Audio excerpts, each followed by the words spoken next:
Hello, everyone. My name is Andres Diaz. Me and Will are back today for a Marvel TV weekly series podcast. Of course, this is the Marvel Plus talk.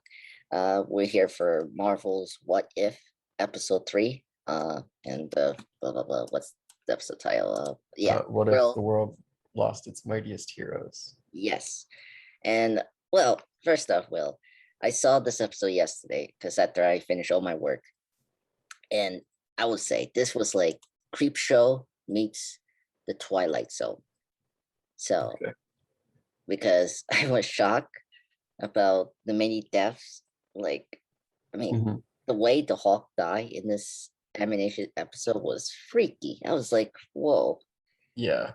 Oh my God. Yeah. Well, we can talk about it more later, Oh, yeah. like when it Yeah, comes up. later. But yeah, no, definitely. So that's the one thing I want to start right off. But I guess overall opinion, what you thought about this episode, Will? This was an improvement over the first two, I think. Okay. Like I liked it. It's like right off the bat, it's better than the first two. But I don't know. It still feels like it's out of place in the MCU. Yes.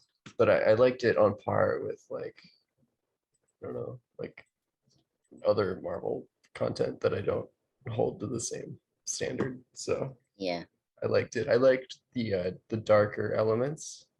Yes. And like Hank Pym is my favorite character from the comics. Yes. And I've always been frustrated with his portrayal in the MCU because they gave all of his best storylines to other characters. So it was nice to see him as Yellow Jacket in this. I was really happy with how he was portrayed here.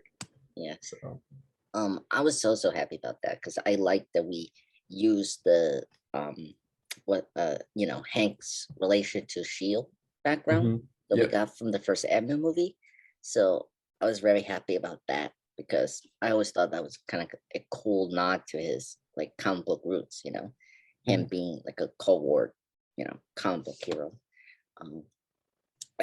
Yeah, I totally agree with you. I really enjoyed the more darker atmosphere and just tone of this episode. And I think out of these episodes, I feel like this is the one that made like what if, like if we lost like half the Avengers, right? What, how is the first Avengers look like? Well, we lost all of them here. Yeah. Well, we need to lose Captain America. I mean, that's true. Okay, that's true. All right, 5 out of 6. Exactly. And oh my God, it'd be interesting. Like that Captain Marvel came towards the end of this episode, right? And that's 2. So what's like who was going to be like the next 4 members? I was like, or maybe it's just the 2 captains. The 2.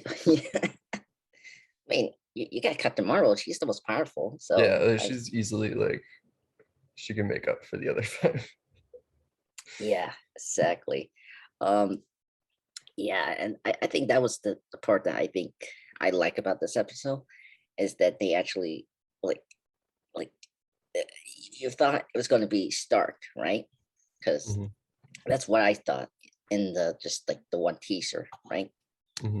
And I wasn't expecting to kill off half of the Avengers, like Barton, Banner, and of course Natasha. I was like, oh wow, and Thor too. Oh yeah, Thor too. Yeah. By the way, I love Hank's response to why he killed Thor, and like, he didn't like just like sarcastically just like I oh my God, I don't know what Hank said yesterday, but it was kind of funny and dark at the same time. Yeah, I don't remember the line. But. Yeah, but yeah, I totally forgot about Thor because he barely speaks in this episode. Yeah, he might not speak at all. They probably didn't want to pay Chris Hemsworth. Chris Hemsworth. Oh my God, that's funny. Yeah, I don't see his name anywhere, so I think he's not here. So, but that's fine because we got Loki. So I guess that's good news. Yeah. I guess well, my favorite thing about this, and this is where I want to go into the episode, is Nick Fury. I think this is the best like centric Nick Fury we have so far since Captain America: The Winter Soldier, and that was something that I was very happy about because I like Nick Fury as a character, and you mentioned how you mentioned how Hank has been kind of mistreated in this universe. I think Nick Fury has been treated far worse in this universe for me. I don't know if I'd say worse, but you definitely could be better. Yeah, exactly. I Yeah. I feel like let's not go into the Captain Marvel cat scratching Nick Fury's eye, but I I Yeah. I will never forgive that movie for that at Oh all. man. Oh my god. I can't believe it. So I was very pleased to see this, and I really enjoy Samuel L. Jackson's performance here. I think he was just top notch as always, uh, and I just wish we have like a central show for Nick Fury. We know we're getting Secret Invasion, but like I just want just a show about him and his journey. But what do you think about Nick Fury in this episode? Yeah, I one of the things that I was going to say was that I really liked the interactions between Nick Fury and Natasha in this. Yes, I that's thought true. their dialogue was on point, and they did a good job of like capturing the characters. I liked Lake Bell as Natasha. Mm, Thought that was good. yeah, Yeah, they were probably the highlight for me. So those two characters. yeah, yeah, that's true. Um, you got like piece of it in Iron Man 2 and then Winter Soldier, Nat and Fury's relationship. And you're right. That was another thing that I like about this episode. Yeah, I, and like, sorry. oh no, you go ahead. Go. I feel like definitely in the first two episodes, the dialogue was kind of weak, and Mm, any attempt at humor like didn't land. Um, and there was some of that in this episode too. But I thought anytime that Nick Fury and Natasha were interacting, it felt, I'm not gonna say it was like comedic gold, but it was at least like on par with other MCU content. mm, that's true. So that was good. Yeah. And just like better gags, like the running gag of Thor's hair being beautiful. Um, like I thought that was funny. Yeah, it's classic Coulson. Yeah. But Speaking of Coulson, um, yeah, um, yeah. Before we go to Coulson, yeah, I agree with you. The dialogue here was better. I just feel like there was just a more. I think because of the tone of this episode, the humor came out very well. Like it was like we are in this dark situation of like everyone was getting killed, like mm-hmm. point blank, and like it was like a mystery, like detective kind of story where like Natasha and then Fury was trying to find out, like trying to figure out who's doing this, like what's going on. It's killing these like Avengers initiative members. Mm-hmm. Yeah. And I feel like the humor came out so much more organically than the first two episodes. Um, that I agree with you with that. Yeah. Mm-hmm. And I guess it works well because of Coulson. I think Coulson did a really good job of making the humor work well. Yeah, And I just read on the Wikipedia page for this episode that Clark Gregg ad-libbed all of the lines about Thor oh and his my god, hair. So oh my god, yes. I mean, I will say, I mean, it was fun when he said that. That was where I fell in love with the episode when he yeah, started talking about the hair. I was like, I oh, I just love Clark Gregg. I know. Um, when are we gonna get him back officially in the MCU?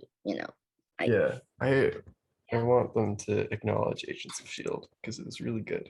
yes, I I feel like we need that because I still like Clark Gregg as Agent Coulson, Mhm. and I don't know. Yeah, and I also wish Agent of Shield was also canonical because there's just things I want them to bring over that was good, like Ghost Yeah, Rider, Ghost. Oh man, you know? I loved Robbie Reyes. Yeah. Exactly. I Um. you know, Yeah. I Quake. yeah, quick. I agree with you. Yo-Yo, I do want to see that one. Yo, it Um, was good.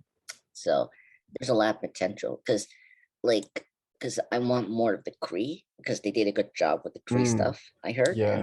and so because It- that's been oh sorry go ahead no, I was just agreeing. oh okay like I because I just feel like the MCU hasn't delved in with the Kree culture or really them at all. We just had Hmm. 2 movies of them. I mean, I just Yeah. I there's more to Man, do. you should watch Agents of Shield. Yeah, I need to. I I think we need to do like a oral serious discussion of agencies probably towards the end this year, and then um and discuss our favorite seasons, our favorite characters, all that. Yeah, And yeah. I know it's in Disney Plus, right? Agent of Shield. I believe it is. I think it's also on Netflix. Um, Okay, okay, I have Netflix, so okay. um I I'll think it's on both. okay I'll inform you and I'll tell you that I'm starting watching that show. But well, and I guess I guess Okay, we kind it's on sorry, I oh sorry. Googled it. It's on Netflix in the US. It's on Disney Plus everywhere else. Okay. All right. So I'm good. Yeah. I can watch it either both platforms. Okay. I guess we were getting to let's get to Natasha because I totally agree with you, Will, that Lake Bell was a great choice for Mhm. her voice. And I really like her because she's great in Harley Quinn. She's great Yeah. as Poison Ivy. Poison Ivy. Yeah, and it's kind of funny she's voicing 2 redheads, so that's kind of cool. Yeah. Um, and I oh, go ahead. sorry, I liked her so much as Natasha that I wondered if they had like considered her instead of Scarlett Johansson. Like when they're like I know Scarlett Johansson was like their top pick, and then Scarlett Johansson was like really into the role. But I wonder if like Lake Bell auditioned or something. Mm. I it's kind of tough.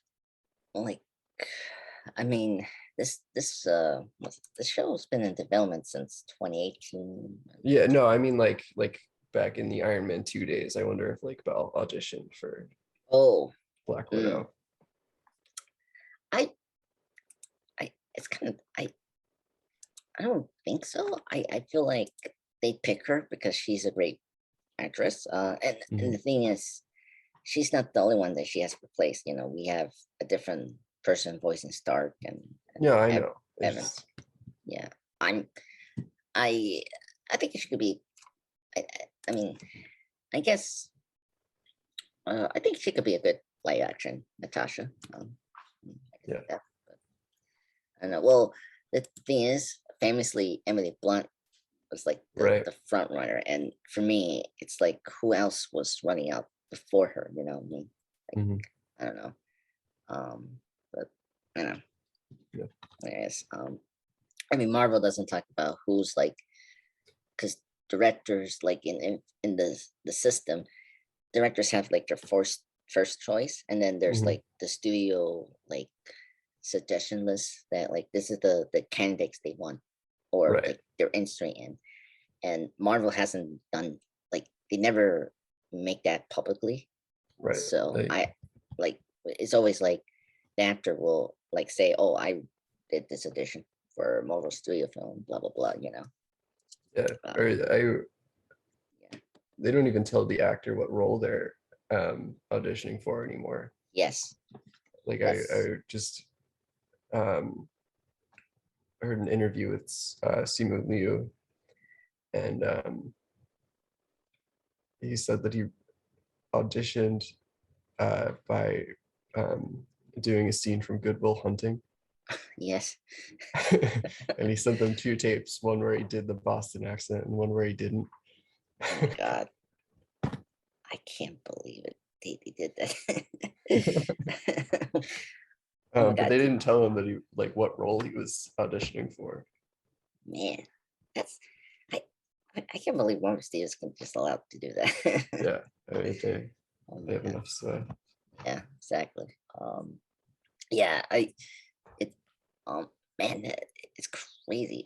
Yeah, man, Marvel and their 60 is so ridiculous. Um, yeah, I mean, I think like Bell could be like I just think the situation with Scarlett Johansson has been kind of complicated now, so I don't think they could have brought her over. Well, yeah, but I think the audio for this was recorded before that. But yeah, I don't think Scarlett Johansson's coming back. No, no, it's not. Um. Oh, and another person that wasn't here. I have a question. What you thought about Betty Ross in this episode? Because Yeah, um um, like uh, it was cool to see the character again and to like have acknowledgement of the Incredible Hulk.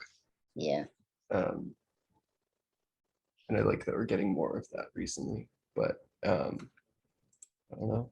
She was kind of there. yeah. I yeah, I guess I was happy to see her again. I just it's because the thing it's kind of funny watching this episode because we got Mark Ruffalo here, right? Right. Um, and it's weird to see him with Betty You're right. because you know, and it's kind of interesting because we never have Mark Ruffalo's version of Hulk with Betty at all, and so Right. it's just this We episode. I barely was, have him with General Ross too. yeah, yeah, that's another like you know, um, at least he's like aware of Banner, like in Civil Yeah, War. He did mention like where's Thor and Banner. yeah, and they like briefly interacted in Infinity War, I think. Yes, yes. But But it was like a quick one. yeah, it was um like Ross acknowledged that Banner was in the room, and then Banner like hid in the back. Of course.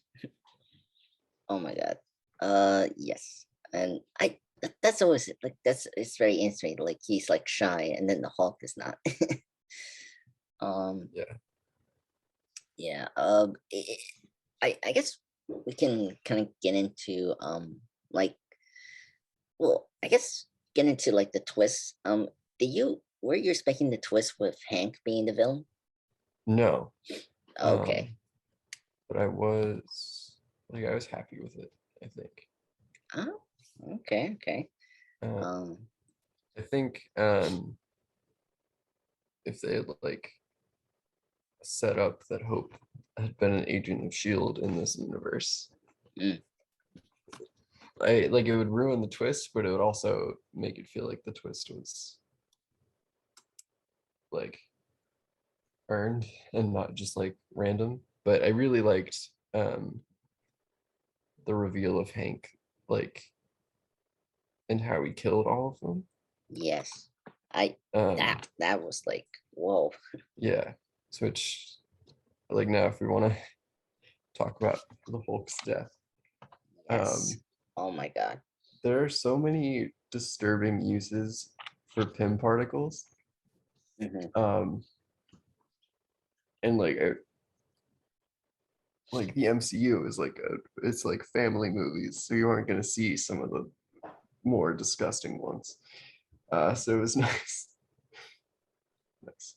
It was cool to see one of the more disturbing. I Like, mean, what if you just enlarged certain parts of someone's body? yeah, and Yeah, then blow up. Like, and he yeah, went to the heart, I think, or somewhere in the yeah, yeah. It was his heart, right? yeah. And man, Ugh.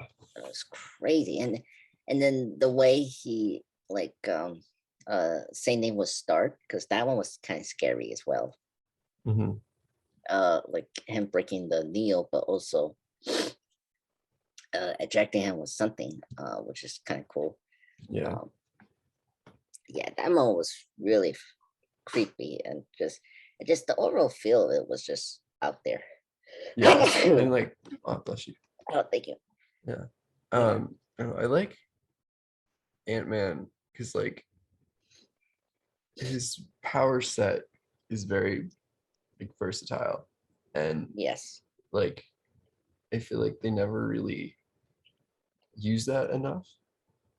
No. Um, and even here, like after that like murder montage, I was kind of disappointed with how Hank Pym fought Mm, Fury, because he would like shrink down and then punch him and then grow to normal size and try to punch him again. Like if you have the ability well, to shrink and punch him, shrink and punch him. Like it's better.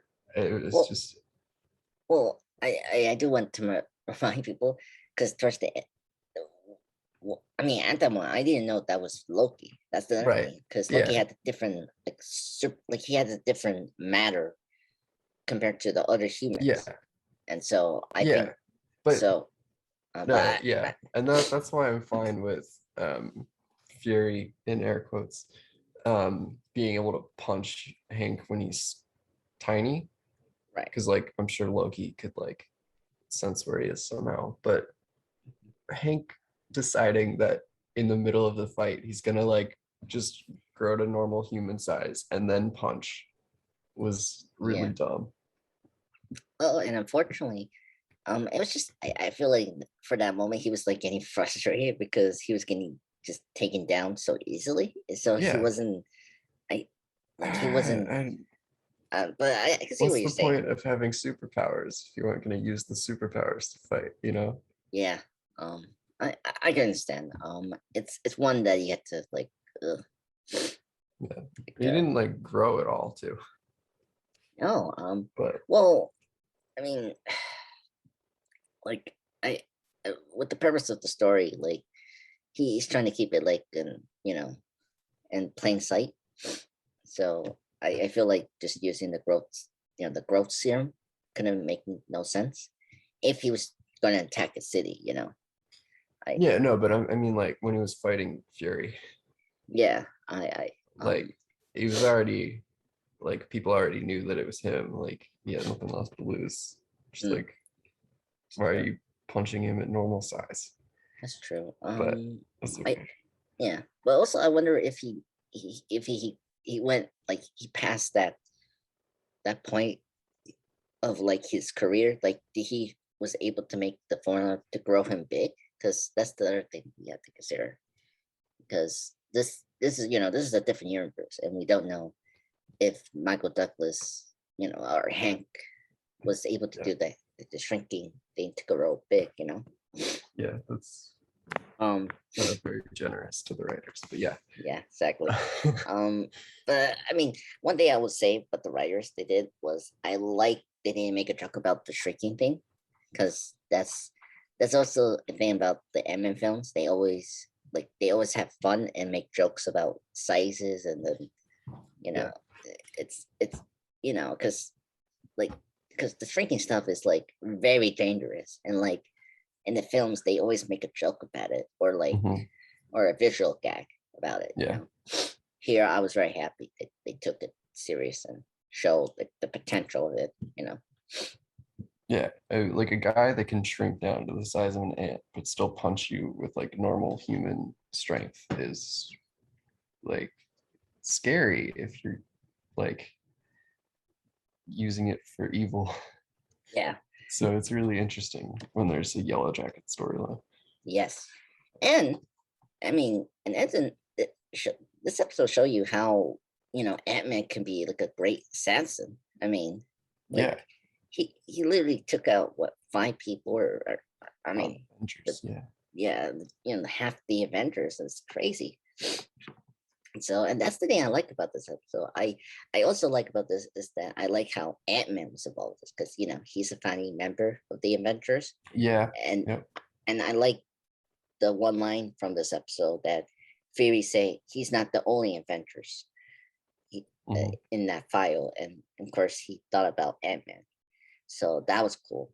Um, a cool Easter egg because Ant-Man was supposed to be like right after Iron Man, when they Yeah. were developing Phase One, but Yeah. And you're so right. It took yeah, too long. yes, it took too long, but I appreciate that Ant-Man was here because I think it was actually, and I actually like the fun of it, like having a ex shield or slash Avenger potential hero Hmm. assassinate, you know, these heroes, because I really like that, and I Hmm. like we also explore something that we don't explore with Hank, is his hatred to Shield, Yep. and this fully like explored that in this episode than the first two Ant-Man movies, because I mean I understand he wants to keep his work safe, but I just don't understand like why he hates Stark and stuff like that. Um, and I guess is there anything else we had to discuss? Um, um, I guess we could talk about Loki. yeah. We could talk about Loki. I guess. Tom Hiddleston's back as Loki. Hmm. He did a really good job. I would say it was great to see Loki here. I think his part was amazing. I love the part when he came to the UN, like he just took over the world. Hmm. So that was cool. Good for Loki. And it was kind of interesting that you know he wanted to revenge his brother. Well, I think Like I don't know. I don't know, Well, like I don't know if he may have actually wanted to. I think Loki's characterization at that point has changed a lot over the years. yeah, Um, but it could also just be that he was saying that in order to like rally the troops in Asgard. Like, that's oh, true. they killed Thor, let's go get revenge. That's true. But Yeah, that's true. And this is the first Thor film, so this Loki in his early stages. right. So and uh, yeah, that's true. It I guess I don't know, like why he was like still Loki. It's kind of crazy, like back and forth. And I guess I guess for me, um, what I like about Loki coming in, I like how Nick uses Loki to trick Hank. I did enjoy that. I like his plan there Hmm. because that scene was creepy. To see the multiple like theories, and then Nick started to laugh. It was Hmm. so like Twilight Zone, just madness. And I thought about that scene. That scene was my favorite after I guess Hulk getting exploded in the episode. Yeah. Okay, and then afterwards, after the reveal, and then Hank being taken by Asgard, I guess. Yeah. Um, okay, and then and then we mentioned how Loki, um, how you say it,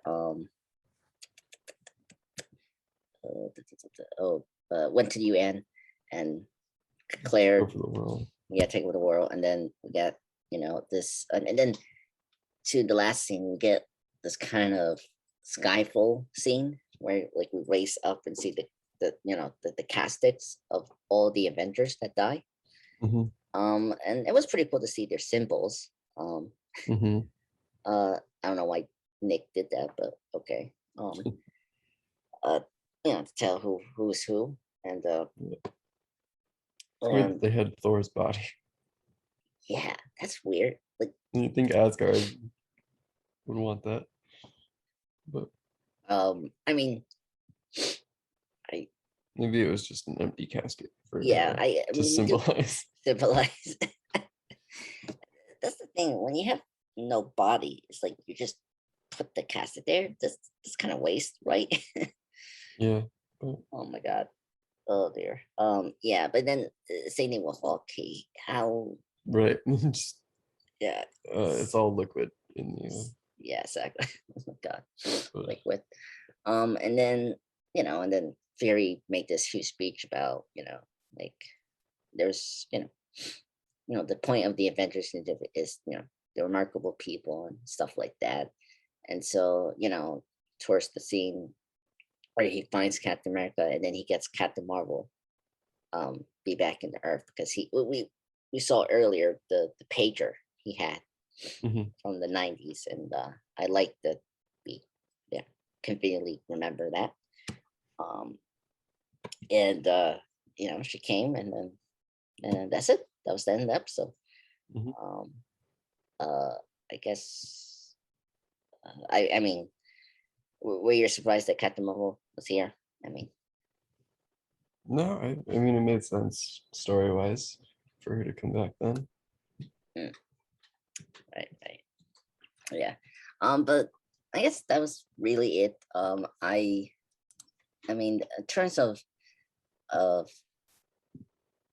uh references, I would say, well, we when the Watcher was talking about the Phase One films, Hmm. and all the art was from Phase One. So like we saw Iron Man versus Whiplash Hmm. in Iron Man 2. That was like the Phase One artwork. So that was kind of cool. And same thing with Hulk. And then we got a little mention of Tony's addiction when the Watcher describes how Stark battled his demons inside and out. That was Hmm. cool. And there's also a metaphor like with Robert Downey Jr.'s life as well, Yeah. if you know that background. Mhm. Um, and then other references that were like major, like we did the recreation of the Thor mid credit scene where we see the hammer and the crater, and then Coulson coming like in the background, in focus. And then we got a little mention of Pierce in this episode. So that was cool to set up from here, ancillary Pierce. We got some of the Hydra agents like Jack Rowlands, and then Crossbones was here, and we got one with the elevator scene when Black Widow sits in the truck. That was like a homage to Captain America and Winter Soldier um, elevator action scene, and then Fury mentions the Hawkeye family. Mhm. Uh, what else? And I was a Incredible Hulk fan. I was very happy to see the Stanley's pizza come back. That was really cool. Mhm. Because that was a good nod for Stanley, but also it was disguised that Banner went when he went to the university. Mhm.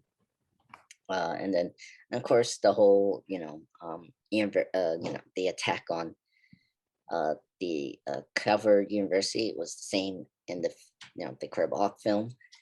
And let's see and stuff with Loki is a lot of these were like flip flop of some of the movie scenes, like Natasha's interrogation scene, this destroyer in Warriors 3, and of course the cast of Ancient Winters that came back as well. Mhm. Yeah. um oh, okay, this is the one I like the most. Coulson's password, that was my favorite thing about this episode. uh was it Steve I heart Steve 0704. Oh my God, I was so happy they brought his Captain America love in this again. And oh yes, and here in the when Natasha was looking in the Shield personal files, we have a close glimpse of Jan Van Dyne. And Mhm. then, so like right away, if you didn't catch that, that was of course a clue of who was going to be the next, like who was going to be the killer, right? And then you got like two other agents that were not in this episode, like Marie Hill and then Pierce. And then I think that's really it in terms of references, because the rest is kind of like what you know. Um, from the movies. So, but anyway, is that anything we had to say? Well, did we cover everything? Yeah, it's everything for me. Okay. All right. Well, Will, was is it next week? Yeah, like next week we're gonna have Shang-Chi next Friday. Yeah. Um, it's I totally gotta get crazy. tickets. Yeah. Oh my god. Yeah, I need to talk to someone in this house to take me there on Saturday, hopefully. Um, yeah. So that will be, besides the next What If episode, that will be another discussion. Is Shang-Chi, which I'm looking forward to. I don't know about you, Will, but Yeah, no, me too. so that will be very exciting. So so thanks, Will, for coming. I hope and so far this is your favorite episode so far in this series. Yeah, I mean it's a low bar, but yeah. Mm. This is not my favorite after Okay. episode 2. But it's definitely better than the first episode. So, you know, there's, Mhm. you know, I think they need like this one episode to really hook me on the series, and like when is that is going to be? I'm just kind of Yeah. curious. I have not like I don't know. If we weren't doing this podcast, I probably wouldn't be watching the show. Yeah. I keep So, forgetting that a new episode is out on Wednesdays. And then I'll see something about it on the internet and be like, ah man, I should watch that. yeah, I had that feeling as well. It's just it's just the episode like ordering like it's weird to have this and then after Star Lord. I don't know. Um, I guess for me it's because we're like we got the new Spider-Man trailer. I don't know. Mhm. Have you seen that? Yeah. um, and like um, and we get in multiverse. We got that Strange back again. We saw him in the Spider-Man trailer. It's kind of where we're like saving so much of the multiverse stuff in mid of the series. Mhm. I don't know. Um, I just feel like we need this one episode that was like more important than this episode. I feel like I don't know. We're just halfway there this episode. We have 9 episodes, right? In the series. And Yeah, there's 9. yeah, so we got 3, so like 7 more episodes left, I guess. 6. Yeah. Oh, 6. Okay. Thank you. So 6 more episodes. Hopefully the next 6 will be more better and gave me more of a hook I want from the show. Yeah. I'm not holding my breath, but Um, yeah, hopefully it improves. well, I guess that's kind of cool. I mean, we'll see. Hopefully Yeah. it goes well. Well, thank you, Will, Yeah. for Thank coming. you. Yeah. So, everyone, thank you for listening to this podcast. Me, we'll be back again next week to do a what if discussion, but also it's going to be a double podcast because not only we're going to discuss what if, hopefully me and Will have a chance to see Shang-Chi and the Legends of the Ten Rings. So we'll have a spoiler cast for that. So that's good. At least we have a movie to discuss, Will. Yeah. Yeah, if the next episode doesn't, you compel us, we can talk about more about that movie. Yeah. So that'll be great. Uh, but yes, so everyone look out for next podcast. Me, we'll back. We'll be back next week. Oh my god. So have a nice weekend, everyone, and hit that subscribe button.